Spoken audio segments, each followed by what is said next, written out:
So this week, this Holy Week, we enter into the Lord's Passion and the celebration of His Passion in a special and particular way, in an intentional way. Because in a way, these mysteries we celebrate this week is at the core of everything. It's the mystery that wraps our life and around which our life turns. I think it's a beautiful thing that pretty much every Catholic church in the world you go into has the Stations of the Cross wrapped around the church, showing us that this is a mystery that does enfold and enwrap our entire life. And it's the mystery around which our whole life turns. Like the cross of a windmill, the intersection point. As the cross is at the center, as our world, as our life turns, at the center is the saving cross of Jesus Christ.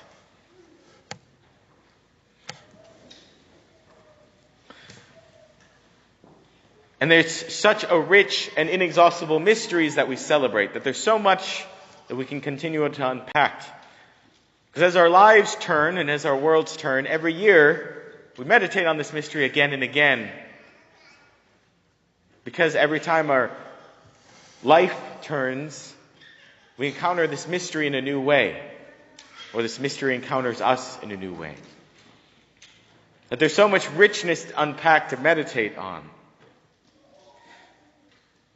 So I want to just hone in on one particular mystery, or one aspect of this profound mystery today. The mystery that God enters into death.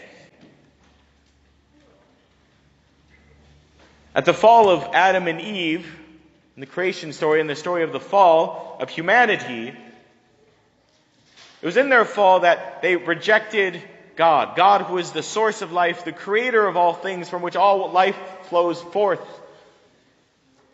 And they decided, well, we don't need God. We can seize for ourselves to figure out what is good and evil. That we don't need God to figure this out. We will become like God, and so we can reject God. Essentially saying, God, you're dead to us. Similar to the story of the prodigal son, which we just heard a couple of weeks ago. And when the prodigal son took his inheritance, he essentially said to his father, I don't need you anymore. I've taken my inheritance and you're as good as dead to me. But the world, and all of humanity, we cried for the death of God. We don't need you. And so, that's what God gave us. God handed himself over to death. Because, oh, by the way, in severing our relationship with God, who is the source of all life, from which all life flows, of course, the natural consequence of that is death. When we cut ourselves off from the source of life. When a tree hacks itself off from its own roots, the natural consequence is death. And so, with us. So his death was the thing that would bring us farthest from God, to enter into the death to netherworld. Was to be removed from God who is life. So, God came into our death. And in doing so, he drew close to us who were furthest from him. This is the profound mystery that we celebrate.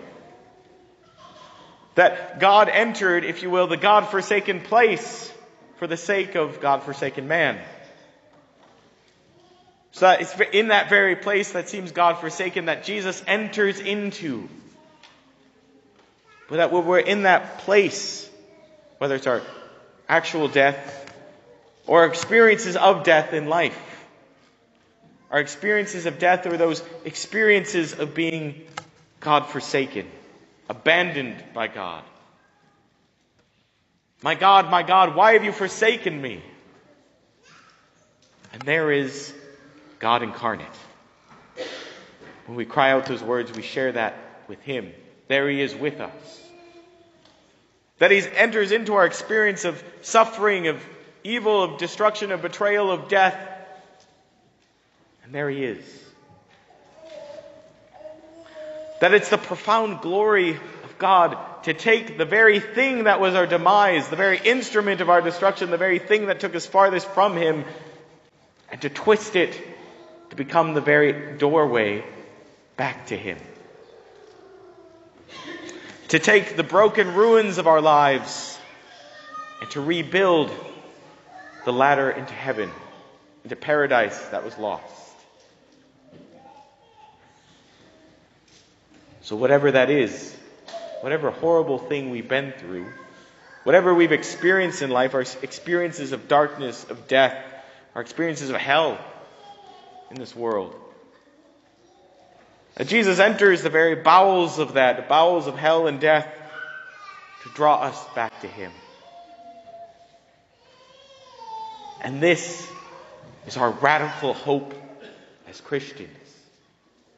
Our insanely crazy, transcendent, not of this world hope, that even in the worst and the darkest of places of death and destruction, that God enters into that with us, Jesus Christ, to bring about our very salvation.